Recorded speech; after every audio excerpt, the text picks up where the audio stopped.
It would seem that I am going to be stuck in this world for quite some time, and I can see that you're here too. I suppose the only thing I can do to pass the time is to theorize popular media culture. So it would make sense to start off with one of the most popular theories. Do the characters from SpongeBob SquarePants represent the seven deadly sins? To think that these cute, marketable sea creatures would be associated with Christian capital vices. This theory has been assumed by many individuals that this was the intention for the creator Steven Hillenburg. Some voice actors in the show have conflicting confirmations on the issue, but whether this was intentional or not, many analysts have their own conclusions. With so many interpretations, it would seem fair to throw my own into the ring. I'll start with the more obvious choices and make my way to the very last, which may surprise you. Let's start with the one that everyone can agree on: Mr. Krabs as the representation of greed or avarice. This sin is a desire for material wealth or gain, and we've clearly seen this in Mr. Krabs on multiple occasions.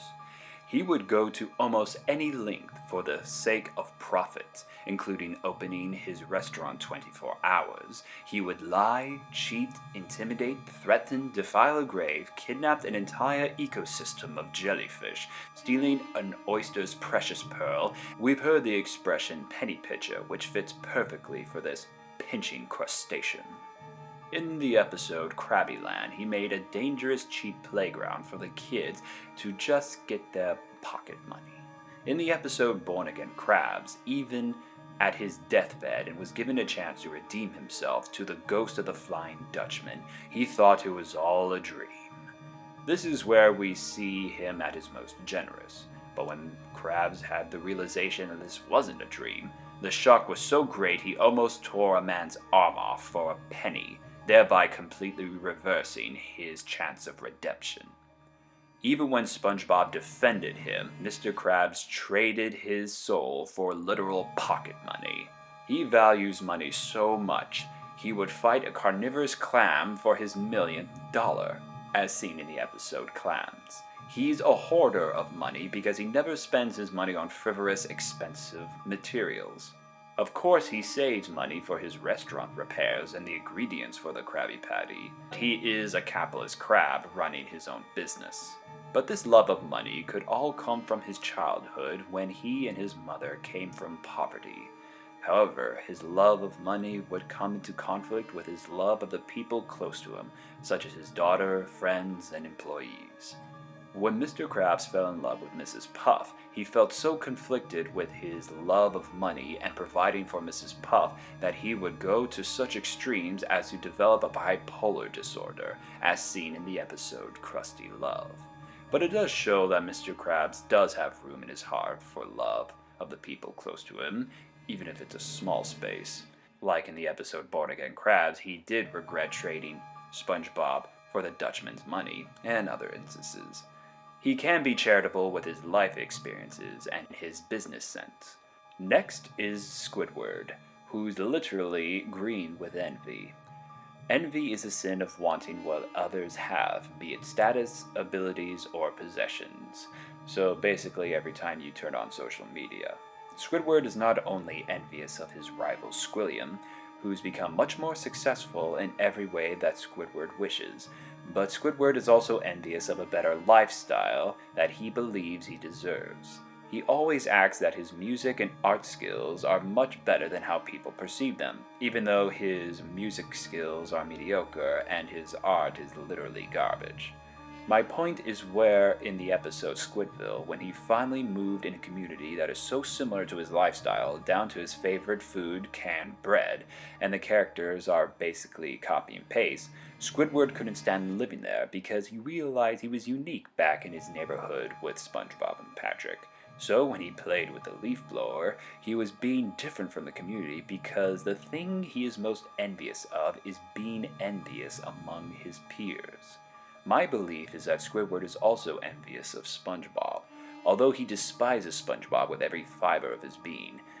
But it could be another explanation as to why he acted so erratically at Squidville, and why he would be so interested in whatever SpongeBob and Patrick would be participating, such as blowing bubbles, participating in a snowball war, or using your imagination with a paper or a box. Remember when Squidward was obsessed with SpongeBob when he had the day off and left SpongeBob alone at the Krusty Krab? Here's what I'm getting at. Squidward is not envious in the way of being like SpongeBob, but envious of how SpongeBob is so happy with his life while he isn't. From his perspective, Squidward is always looking for better aspects in his life and still miserable, where he sees SpongeBob, who doesn't have much aspiration more than just being a fry cook and can still find so much happiness in his life. And it seems like the universe favors SpongeBob over Squidward. This could also explain why he likes to torment SpongeBob, but he does have a kindness in his heart to help him out every now and again, such as giving all his possessions to the citizens of Bikini Bottom for Christmas. Some people have associated him with wrath, which granted he does have a temper, but he's more indifferent than angry. Maybe it's the universe's way of telling Squidward he should try a different outlook on life. Or maybe it's just for comedy's sake. When it comes to Patrick, he's usually associated with the sins of gluttony and sloth. Well, because he's fat and lazy.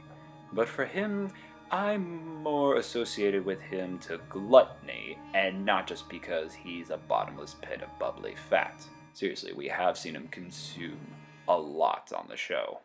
But there's more to gluttony than just eating, and there's more to sloth than not doing anything. Gluttony is a desire to eat or consume more than you require. And if it's true that Patrick represents the sin of sloth, then why would he have tried to copy SpongeBob in hopes of trying to win an award, as seen in the episode Big Pink Loser? In fact, he would have helped SpongeBob quite a number of times in the show, and in the first movie. There was also the episode in Nature Pants when Patrick would hunt SpongeBob after SpongeBob became a naturalist.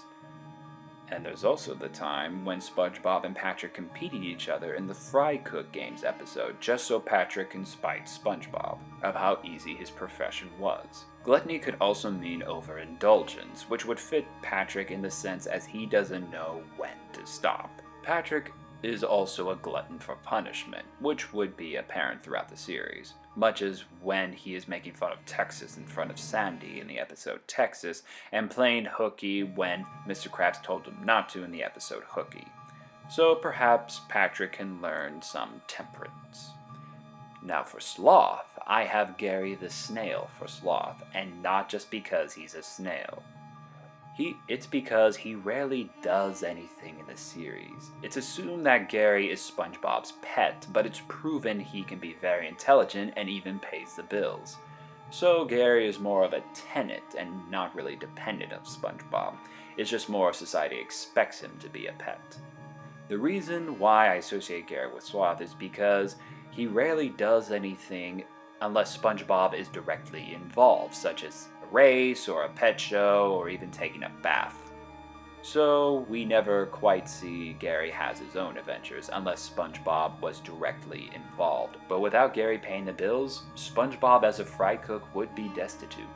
I realize that Sandy is a sin of wrath. Not only because she's a force to be reckoned with when she's upset or in hibernation, but she's also a thrill seeker. She enjoys life to the extreme.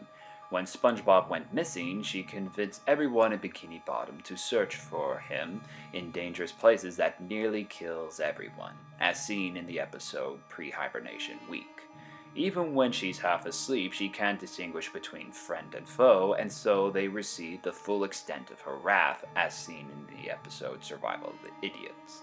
Plus, she can be very competitive in karate, and especially during the time when she competed against SpongeBob and friends for a land versus water creatures debate, as seen in the episode Pressure. Though she can be nice and understanding, but at the times when she's mad, there is very little reasoning with her, and her competitive, extreme lifestyle can get her in trouble. For example, when she decided to hunt down the Alaskan bullworm, which turned out to be more than she could handle, as seen in the episode Sandy, Sponge, and the Worm. So Sandy is kind enough to warn her friends and neighbors of her limits. It would be easy to say that Plankton would represent the sin of wrath because he gets very angrily easily and he would like to unleash his fury on all of his enemies. But I gave Plankton the sin of lust. And the episode that brought me to this conclusion would be the episode Plankton, his first appearance, when he controls SpongeBob to steal the Krabby Patty, and he almost had the ingredients right within his grasp. He couldn't help himself when SpongeBob was describing how delicious the Krabby Patty was. In that moment, Plankton gave into his lust for the delicious patty rather than his want for the destruction of his enemies. In another episode, The Algae's Always Greener, Plankton is more concerned with eating the Krabby Patty than anything else, than the success and the responsibilities going on around him. Plankton has more desire to steal the Krabby Patty formula than actually improving his own Chum Bucket recipe. Plus, he's the only character in the show that's in a committed relationship. But I do know that lust is more than just seeking companionship. There's lust for power, which Plankton is all about. But there's also lust for respect from others. So maybe Plankton needs a desire to make genuine relationships, rather than rely on technology to get what he wants. And last, but certainly not least, SpongeBob himself as the sin of pride. The reason may be more simple than you think, because he prides himself as not only the only fry cook in the Krusty Krab, but the best employee, as seen in the episode Employee of the Month. We've seen that SpongeBob prides himself as the employee and has become every month for many, many years. But in the episode, Mr. Krabs and Squidward joke that Squidward might take his position in that month. And SpongeBob, in his paranoia, believed that Squidward might actually take his place. SpongeBob would go out of his way to sabotage Squidward at every turn. This conflict turned into a war between Squidward and SpongeBob that eventually destroyed the Krusty Krab. But with SpongeBob's sense of dedication and work skills, he could easily work at a finer restaurant. There is more to pride than just aiming for higher status. There is also having pride in the few abilities that you have. With SpongeBob, he not only prides himself as a fry cook, but also in jellyfishing with his special net. And even if he has his own show, SpongeBob does have a lot of humility. So, as we can see, these characters do represent the excessiveness of a certain sin, but they also show other aspects of other types of sins. And they're not the only characters in the media that do represent a sin. There are numerous characters in numerous programs that do represent the deadly sins. And with these characters, they can show what happens when we let our excessiveness take over our lives. As you can see, my desire for revenge has led me to this dark, desolate place. But at least I can have some purpose while I'm here. So if you have any queries about this theory, feel free to comment below. And if you have any other theories that would be interesting to look over, comment as well. Until the next video, I'll be here, waiting.